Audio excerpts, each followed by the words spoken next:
What do I have to do to make you die?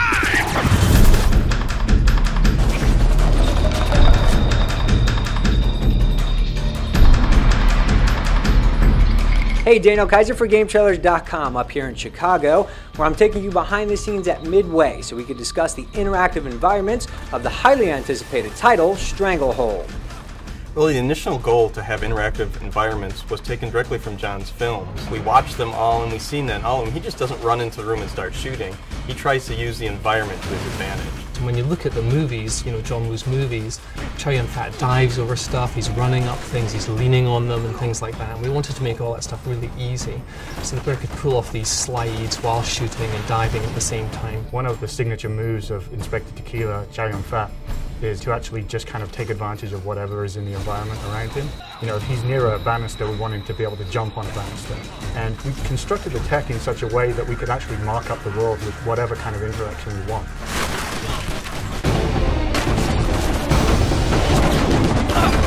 Early on, we developed an aesthetic, which was kind of a highlight that would show up on objects you could interact with. So it would only show up when you get close, and when you're facing the object, it'll glow briefly and allow you to, with a single button, interact with it.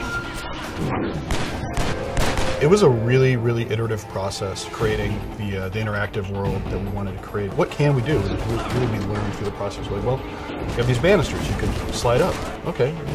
Awesome. But then we started saying, well, how can we make them even more interactive with our massive beam technology? What if there's a pole that was standing upright, and if you shot it, it fell over, and then you could run up it? And we just kept iterating and finding new combinations and ways to make the world interact not just to bullets, but also to your movement, and let it get around in the world in like new, interesting ways. One of the big things John's known for is his stylistic action. We really wanted to pull that into the game, make it a big part of it. So how you kill enemies, how you take out the enemies, we rate you stylistically. So the cooler you do it, the more stars you get. You'll see stars that pop up on the left side of the screen. And these stars fill a meter in the bottom left that allows you to do these highly cinematic super moves that we call tequila bombs. I think part of the empowering feeling is letting people kind of create their own gun ballet, where they can start a move and then they can chain it to another move. All while shooting in different directions. We really wanted the player to feel like they were in a movie. And part of that is allowing them to interact with the environment how they see fit. Because this is next gen, we wanted to have lots of objects in the environments to make it feel really realistic and have lots of things to destroy. But when you have a lot of objects, it tends to kind of clog it up and the players can get stuck on stuff. So what we did is we made him automatically interact with a lot of stuff like sliding over tables or sliding down banisters, which allows us to do both, have like very interactive, very interesting, very realistic environments, plus give the player that free-flowing experience. We set out to create a world that's really dense, that's got a lot of objects in it, and because we're using a real physics engine, there's no real telling where those objects are going to end up.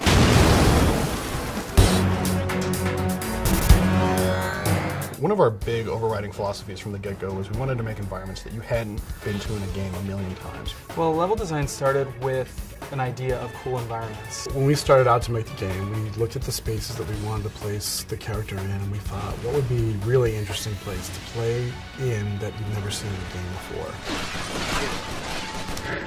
There's some really cool things, like in the Chicago Museum, there's dinosaurs, these brontosauruses, and when you shoot them, the tail falls down, then you can run up their back and leap off their heads and diving while taking out enemies.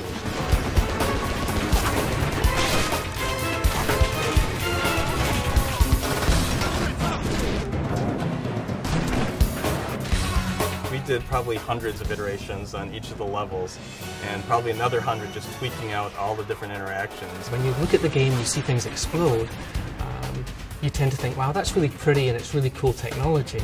But the more you play the game, the more you dig into and experiment with damaging things when guys are around them, there's almost a limitless number of ways that you can take these guys out. It's really cool.